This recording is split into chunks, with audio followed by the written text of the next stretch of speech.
Hi, it's Martin Hughes here. I just wanted to give you an update on the Castlelands Development Project. First I want to address Dave's question. Hi Dave. Dave wants to know, if I get elected, will I buy a new jacket? Okay Dave, no problem. Be the first thing I'll do if I get elected, straight to the jacket shop.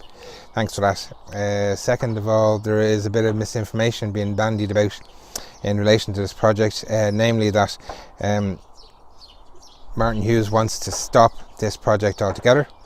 He doesn't want any development in Castlelands. That's rubbish. I don't know where that came from. We need houses, and we need houses sooner rather than later. What we don't need is the vast amount of houses that they're proposing to build on this site. That's it.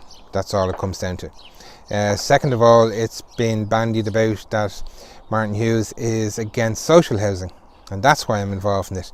That's also utter rubbish.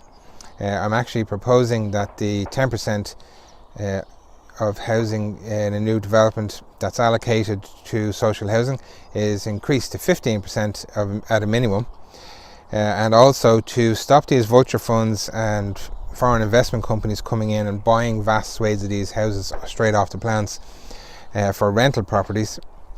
I'm proposing that whatever the minimum amount of houses that are allocated to social housing, that should also be the maximum amount of housing that vulture funds or foreign investment companies are allowed to purchase in a development.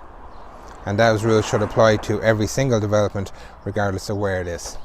So that's where I'm at with that. The development plan itself, next Tuesday the 21st of May, from 4 p.m. until 8 p.m, the plans in the form they're in now will be on display in our Gillen Community Centre here in Balbriggan. It's beside our Gillen School, and I would urge everybody who has an interest in it, and it should be everybody from Balbriggan and Skerries and the outlying areas, because we're all going to be affected by this if it goes ahead in its current form. You should go down there and should have a look at them, talk to the people who are going to be there, and keep those submissions going in. From the people I've spoken to on the doors, they're telling me that submissions are flying in. I hope that's the case, and I hope that we keep it up. One last thing, there's an issue with fire brigades outside of the city centre, and it applies to Balbriggan.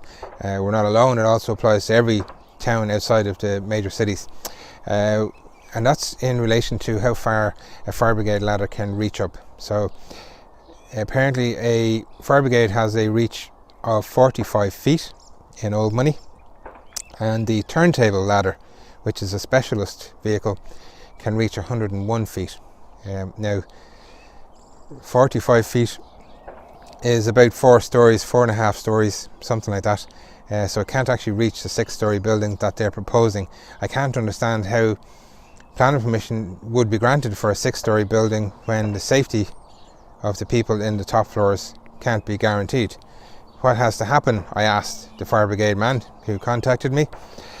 He said that the brave men and women in the fire brigades have to put on their masks and go up into the building and try and get those people out.